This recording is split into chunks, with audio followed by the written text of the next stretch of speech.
Hi everyone, good morning అందరికీ. ఎలా ఉన్నారు? బాగున్నారా?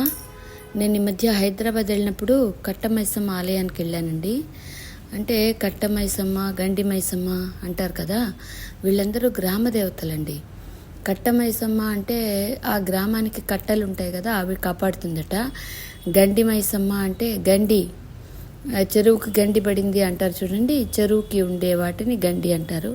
సో వాటిని కాపాడుతుందట. అలా వీళ్ళందరూ గ్రామ దేవతలు. సో నేను అక్కడికి వెళ్ళినప్పుడు ఆలయానికి చాలా నచ్చింది నాకు ఆలయం. అమ్మవారు చాలా ముద్దుగా, ఎంత బాగుందో. ఒకసారి మీరు కూడా వీలైతే చూడండి వెళ్ళినప్పుడు. ఆ తర్వాత అక్కడ అంటే డైరెక్ట్గా అమ్మవారిని చూపించలేదు నేను, కొంచెం అబ్జెక్ట్ చేస్తారేమోనని. చాలా నచ్చింది నాకైతే. అలాగే అక్కడ ఇంతకుముందు ఆలయం ముందే, అమ్మవారి ముందే బలులు ఇచ్చేవారట. ఇప్పుడు ఇదిగో ఈ ప్లేస్లో సెపరేట్గా ఒక ప్లేస్ పెట్టారు బలికని. జంతువుల్ని బలిస్తారు కదా, అది. అయితే జంతువుల బలి కూడా ఆ జంతువుని తీసుకొచ్చినప్పుడు దాని ఒళ్ళు జలధరించాలట. దాని ఒళ్ళు జలధరిస్తేనే బలిస్తారట, లేదంటే అది ఒళ్ళు జలధరించే వరకు వెయిట్ చేస్తారట ఎన్ని రోజులైనా.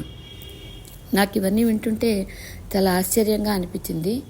బలులు కూడా ఎందుకు ఇస్తారట అమ్మవారికంటే, ఇంతకుముందు మామూలుగా ఎప్పుడైనా కూడా ఈవిల్ పవర్స్ ఉంటాయి కదా, వాటిని కంట్రోల్ చేయడం కోసం. ఒకసారి చూడండి, నచ్చితే like, share and subscribe. Thank you.